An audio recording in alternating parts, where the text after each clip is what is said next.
Okay.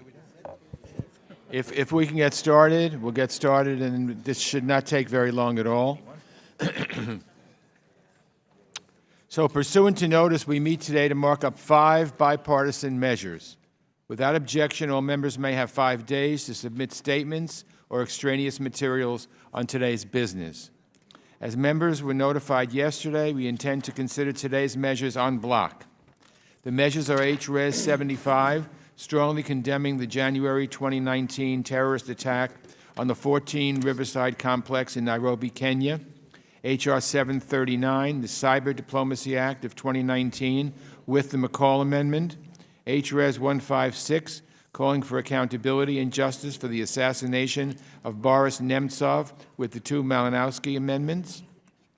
H.R. 596, Crimea Annexation Non-Recognition Act with the Connolly Amendment in the nature of a substitute. And H.R. 295, End Banking for Human Traffickers Act of 2019 with the Engel Amendment in the nature of a substitute.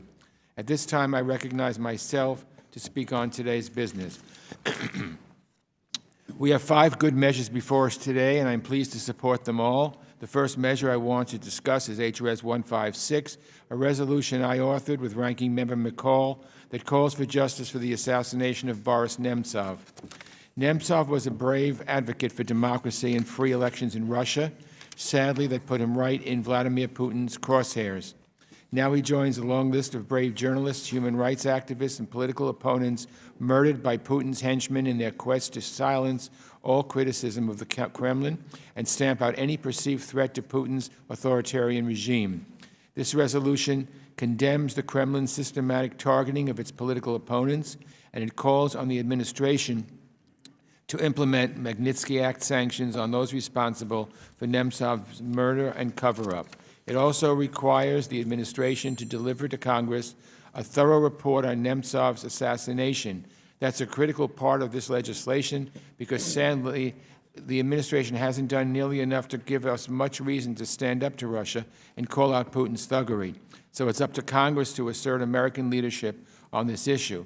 And Putin's strong-arm tactics extend beyond the authoritarian rule in his own country. We've seen this all too clearly in Russia's malign actions with its neighbors, which brings me to our next measure. But before I do that, I want to just personally tell you, I have on my desk in my office a picture of me shaking hands with Boris Nemtsov. It is shocking. When we moved offices, I saw that picture. I had forgotten about it. He came and visited me and told me he was the opponent of Putin and that he was for free, independent elections and for free Russia. I was very, very impressed with him and thought, wow, this man is really special. Apparently, unfortunately, Putin thought so too and had him killed right in Moscow. But I remember him telling me about how he felt, how important his work was, and that I told him that I thought he was really working not for just the people in Russia, but for people all over the world. So I want to just mention that because Boris Nemtsov, it was quite an honor for me to meet him, and of course, just a few months later, he was murdered, and so it's just startling. The Crimea Annexation Non-Recognition Act puts that conviction into law by stating that the United States will not recognize Russia's claims of sovereignty in Ukraine. Putin's disrespect for independent, sovereign democracies is something we in the United States know all too well. By advancing this legislation, we send a clear message to our Ukrainian partners and their neighbors. We stand with you. I support this bill, and I urge my colleagues to do the same. And just as a side, I have been a strong supporter of Ukraine being admitted to NATO, and I think we should pursue that down the road. It's critical that we support our partners and allies whenever they are under threat, and that brings me to our next measure, H.Res. 75. I want to thank Mr. Mccaul, Ms. Bass, and Mr. Smith for joining me in this resolution that strongly condemns the January 2019 attack by the terrorist group Al-Shabaab in Nairobi, Kenya. This horrific attack killed dozens of people, including American citizen Jason Spindler.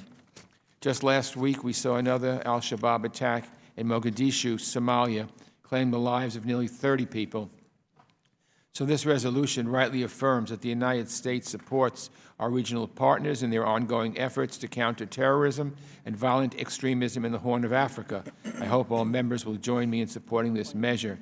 Next, I'd like to discuss the End Banking for Human Traffickers Act, introduced by Mr. Fitzpatrick and Mr. Keating. It's horrible that in 2019, we still live in a world where human beings are held in slavery. It's a moral outrage. So we need to be consistently evaluating our government's efforts on this issue and looking for areas where we can improve.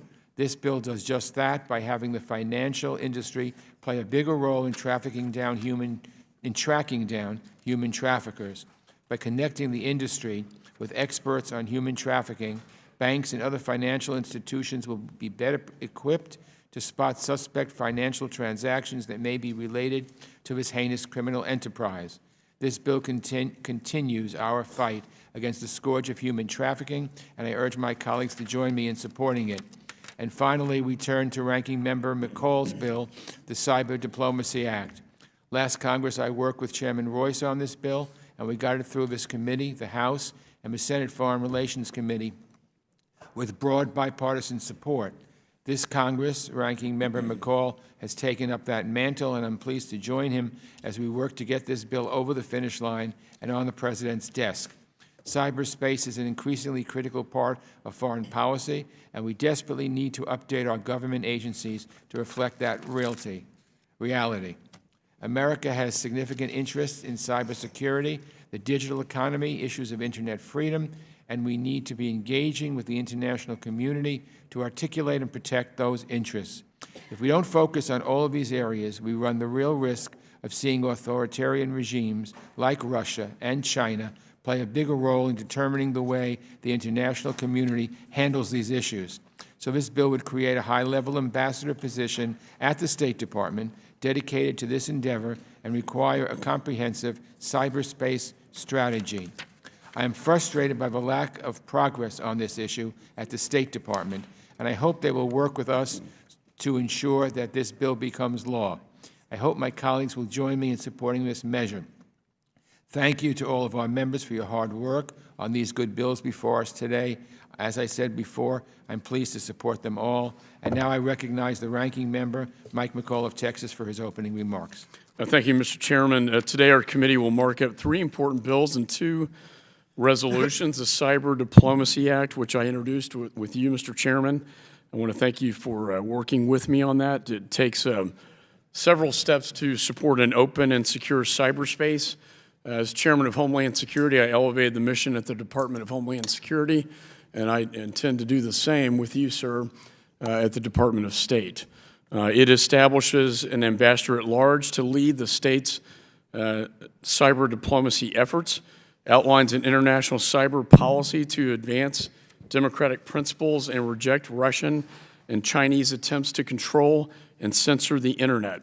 It requires the State Department to provide assessments related to Internet freedoms in other countries, and as you know, Mr. Chairman, malicious cyber activity by state and non-state actors threatens our national security and harms our economic interests. We understand the State Department has plans for a new cyber bureau, which varies a little bit from what our bill calls for. I pledge to work with the State Department and you, Mr. Chairman, and the Senate to find the best path forward to advance our shared goals of bolstering and elevating states' critical cyber mission. I also want to thank Mr. Fitzpatrick and Mr. Keating for their bipartisan bill, the End Banking for Human Traffickers Act, which will help address the scourge of human trafficking. This bill will help choke off traffickers' access to financial systems. It's time we put an end to this modern-day form of slavery once and for all. We're also marking up the Crimea Annexation Non-Recognition Act. This bill clearly states that America will not recognize Russian sovereignty over Crimea. Doing so would condone Russia's belligerent behavior towards its neighbors. Vladimir Putin needs to understand that we will not tolerate this kind of aggression in Crimea or anywhere else in the world. And that is also why today's resolution condemning the assassination of Boris Nemtsov is also important. We cannot be silent when political opponents are targeted for supporting democratic reforms. I was proud to introduce this resolution with Chairman Engel because Putin needs to know that both Democrats and Republicans will call out and condemn his authoritarian ways. And finally, we must continue to stand united in our fight against Islamist terrorism. The terror attack in Nairobi, Kenya on January the 15th that killed 21 people, including Jason Spindler, a fellow Texan, was a painful reminder that our fight against terrorism is a global struggle. Our resolution condemns this attack and reaffirms our commitment to eradicating this evil. I look forward to passing these bills out of committee with bipartisan support. And finally, Mr. Chairman, on the floor and in the halls of Congress, there's been much discussion recently about anti-Semitism. I want to thank you for your leadership on this issue. And I look forward to continuing to work with you on measures that support our close ally, Israel, and denounce anti-Semitism wherever it may be. And with that, I yield back the balance of my time. Thank you, Mr. Mccall. Are there any other members seeking recognition? Mr. Chairman? Yes, Mr. Connolly. Mr. Chairman. I thank the chair and the ranking member. I want to thank them both for putting together this bipartisan package of 5 bills for our consideration today. These measures condemn terrorist attacks, strengthen U.S. diplomacy, condemn Russia's violations of human rights and territorial sovereignty, and bolster U.S. efforts to reduce global human trafficking, the scourge of our time.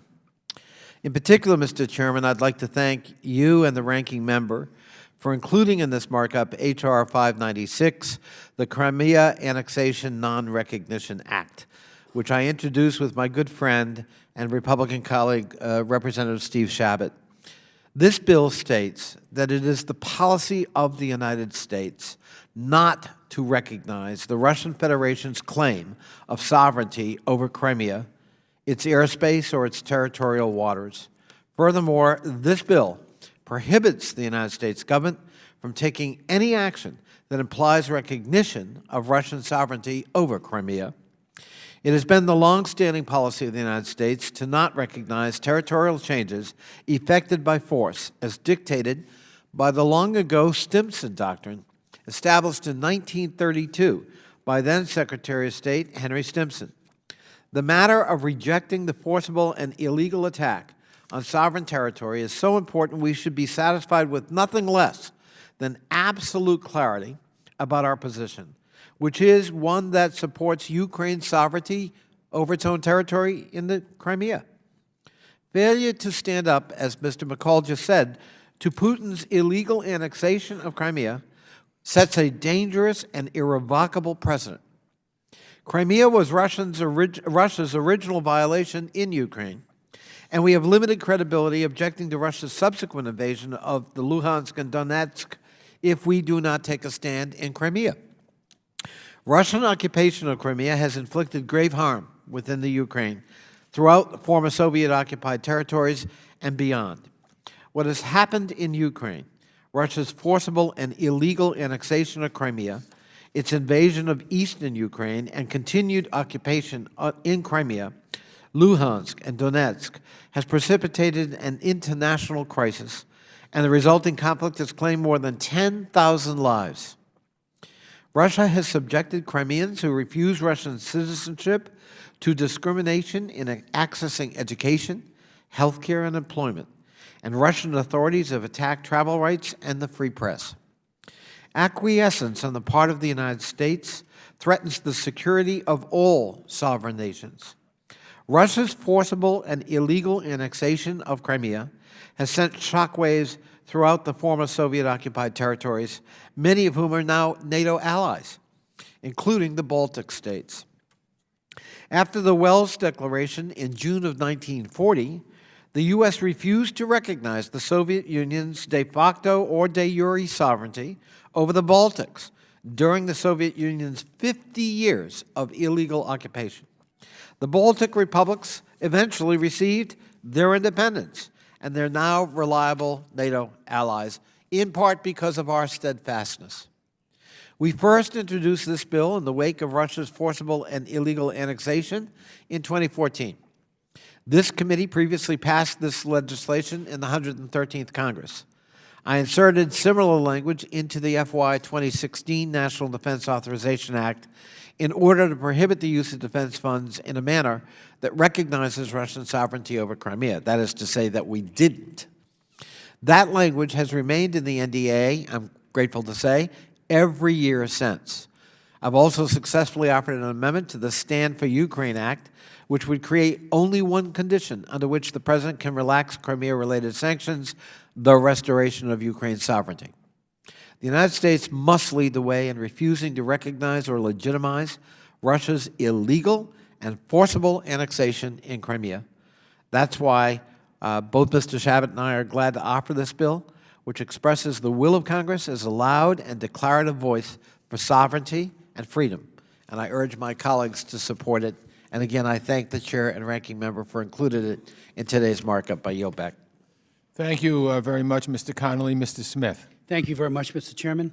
Chairman, I strongly support your resolution, H.Res. 156, calling for accountability and justice for the assassination of Boris Nemtsov, a Russian patriot killed in 2015, a great defender of democracy in his home country of Russia.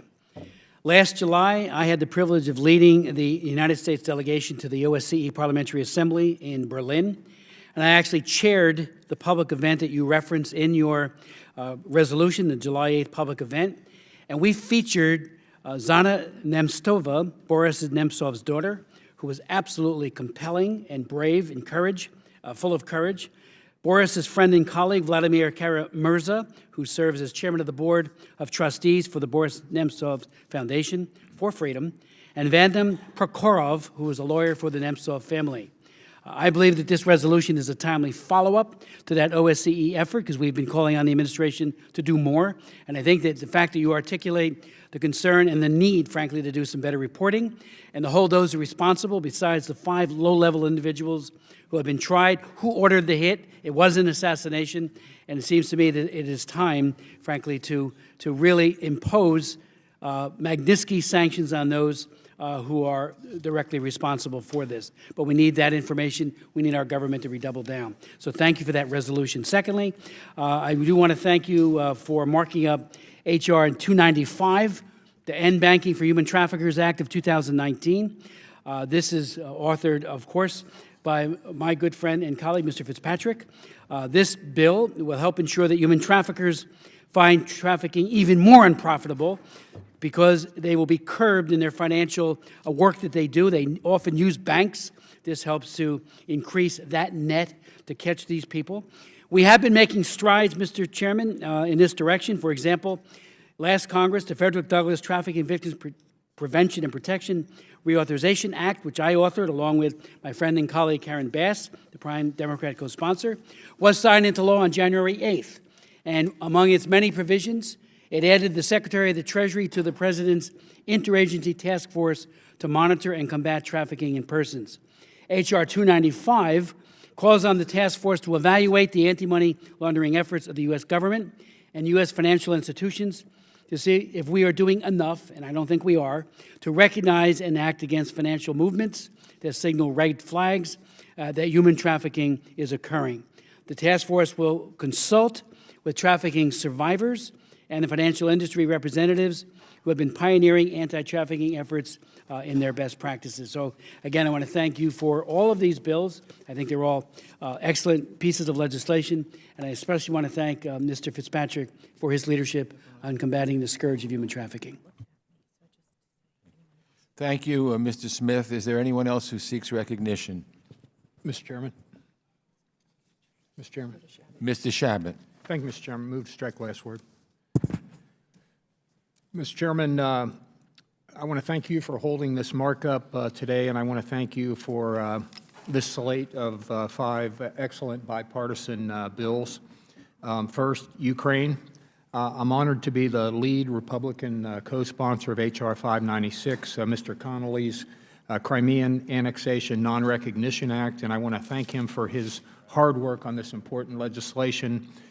We've been working together on this since the bully Putin first acted on Crimea. I know a number of members of this committee have done so, and I think it's critical that we continue to do so. So I want to thank Mr. Connolly for his hard work on this. Passage of this bill would cement firmly in place the policy that the United States will not recognize Putin's bogus claims over Crimea and will prohibit any part of our government from taking any action that would imply our recognition of Russian sovereignty over the peninsula. It's vitally important that we support a democratic and unified Ukraine by not giving into Putin's thuggish behavior, and that behavior continues. For example, in November, Russian vessels blockaded the Kerch Strait, the entrance to the Sea of Azov, and illegally seized Ukrainian naval vessels. By these and other actions, Putin is seeking to strangle Ukraine's trade and, in all likelihood, annex more of it. We cannot let that happen. The world can't stand by as it did previously when Putin annexed Crimea. Unfortunately, Putin's gangster ways are not confined to his foreign policy. That's why we are considering H.Res. 156, which I'm also a co-sponsor of. This resolution calls for justice for Boris Nemtsov, who, as was mentioned, was murdered in cold blood near the Kremlin on February 27th of 2015. For those who don't know, Mr. Nemtsov was a leading opposition figure, outspoken Putin critic, and the former first deputy prime minister of Russia, and was in all likelihood, we don't know for absolutely sure, but in all likelihood, was executed at the direction of Putin. The Russian government must do a thorough investigation to uncover the truth behind Mr. Nemtsov's death. We should not let this rest. I also want to turn briefly to a couple of other bills that we have. The terrorist attack on Kenya earlier this year is yet another example of the scourge of radical terrorism, and we must continue to fight against that at every time it rears its ugly head. That's why I'm a co-sponsor of H.Res. 75. And finally, I want to thank Ranking Member Mccaul for his leadership on the critical issue of cybersecurity. As a co-sponsor of the Cyber Diplomacy Act, I think it's necessary that we work with our like-minded allies to ensure that the Internet remains a place of robust debate and access to uncensored information. This legislation provides the State Department tools and direction to help accomplish this important priority. And I want to echo the words that our ranking member mentioned before, Mr. Mccall. I completely agree with him that there is absolutely no place for anti-Semitism in this country, on this globe, or in this committee. I've been on this committee for a long time, 23 years, and we've always been bipartisan on that issue. I would hope that would continue. Israel is a strong ally of the United States. The Jewish people have been for a long time, will continue to be, whether it's as a nation or whether it's as a people, and there is absolutely no room for anti-Semitism, and I think that we should work on that in a bipartisan manner, and it always has been that way. I hope it will be in the future. There's absolutely no place for anti-Semitism. Thank you, Mr. Chairman. Thank you very much, Mr. Chabot. Mr. Malinowski. Thank you. Thank you so much, Chairman Engel, Ranking Member Mccall. I wanted to say a few words in particular about the resolution regarding Boris Nemtsov and to explain the two small amendments that I'll be offering today. And first of all, thank you for introducing this resolution to help us remember this very good man and to put the Putin regime on notice that we're not going to forget what happened and who is responsible. If you read the resolution, you will see that one of the central villains in this terrible story is Ramzan Kadyrov, the strong man who rules and has ruled Chechnya with an iron hand for many, many years. Even the flawed Russian investigation of the murder of Mr. Nemtsov determined that the murder was carried out by members of an elite battalion loyal to Kadyrov. Kadyrov publicly praised the gunman. Previously, he had publicly called for the death of Nemtsov. One of the chief suspects is still living at large in Chechnya under Kadyrov's protection. Kadyrov has also, over the years, been credibly accused of murdering human rights activists, journalists. He's ordered his police forces to round up and torture gay men and women in Chechnya. He has ordered the assassination of his critics living in other countries in Europe and in the Middle East. In 2017, the United States government put Mr. Kadyrov on the global Magnitsky sanctions list, which means that his business activities overseas involving any sort of transactions through international banks should be blocked.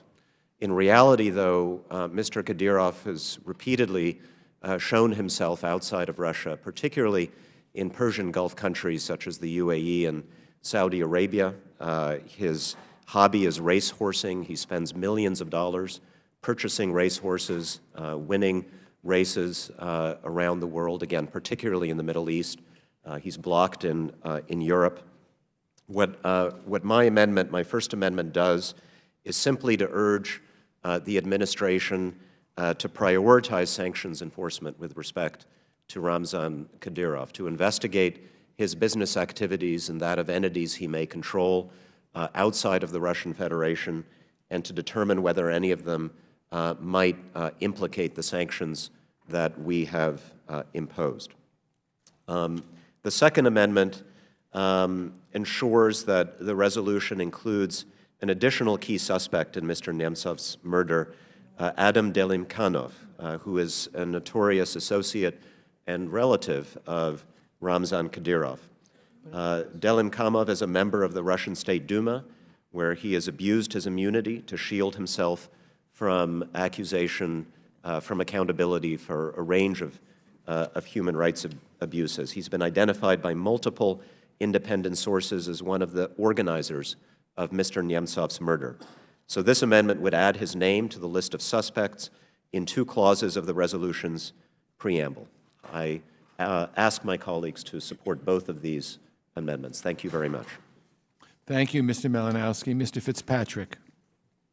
Thank you, Mr. Chairman. To the Chairman, Ranking Member, we really do appreciate your consideration of H.R. 295.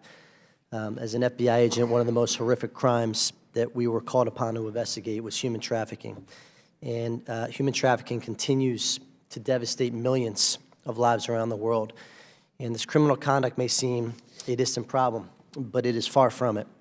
It exists right in all of our backyards in every single congressional district in this country, in all of our communities. And at times it's right in front of us, and we don't even know it exists.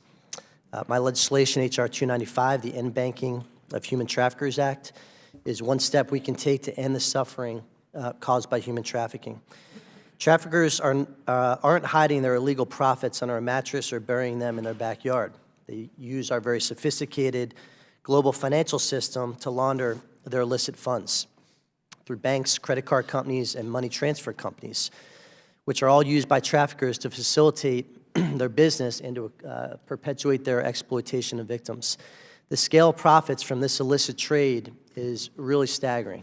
The International Labor Organization estimates that over $150 billion in illegal profits are made from forced labor each year, and $99 billion are earned through the exploitation of victims of sexual exploitation, making human trafficking the 3rd most lucrative criminal enterprise on this planet. The perpetrators of this exploitation play on the defenseless in our society, including young children. Cutting off their access to the banking system is a critical aspect, both from an investigative standpoint and a legislative standpoint. And I'm proud to push this bipartisan bill with my friend and colleague, Congressman Keating, to continue working to end this horror once and for all. And I thank my colleagues both on and off this committee for their support, many of whom have joined this effort. I also want to thank Congressman Chris Smith from New Jersey, who's made it one of his top priorities to advance this mission. This legislation directs federal banking regulators to work with law enforcement and financial institutions to combat the use of the financial system for human trafficking. The bill further increases collaboration between law enforcement and experts in financial crimes by adding financial intelligence and regulatory officers to the President's interagency task force to monitor and combat trafficking in persons, and requires the task force to develop recommendations for Congress and regulators that would strengthen anti-money laundering programs to better target human trafficking. Moreover, this bill allows advocates of human trafficking victims to serve as stakeholders and to provide feedback to the U.S. Treasury, and additionally clarifies that banks not restrict trafficker victims' access to bank accounts. I urge every member of Congress, especially those on this committee, to support this legislation, which passed both the committee and the House last Congress with broad bipartisan support. We must do everything possible to put an end to human trafficking, and this legislation is a very important step along that path. Mr. Chairman, I yield back. Thank you, Mr. Fitzpatrick. Is there anyone else who seeks recognition? Okay, hearing no further requests for recognition, then without objection, the committee will proceed to consider the noticed items en bloc. A reporting quorum is present. Without objection, the question occurs on the measures en bloc as amended. All those in favor say aye. Aye. All those opposed, no. In the opinion of the chair, the ayes have it. The measures considered en bloc are agreed to, and without objection, each measure in the en bloc is ordered favorably reported as amended, and each amendment to each bill shall be reported as a single amendment in the nature of a substitute. Without objection, staff is authorized to make any technical and conforming changes, and the chair is authorized to seek House consideration under suspension of the rules. So this concludes. Mr. Chairman? Yes, Mr. McCall. Pursuant to House rules, I request that members have the opportunity to submit views for any committee report that may be produced on any of today's measures. Obviously, there's no objection to that, and I thank Ranking Member Mccaul and all of the committee members for their contribution and assistance with today's markup. The committee stands adjourned.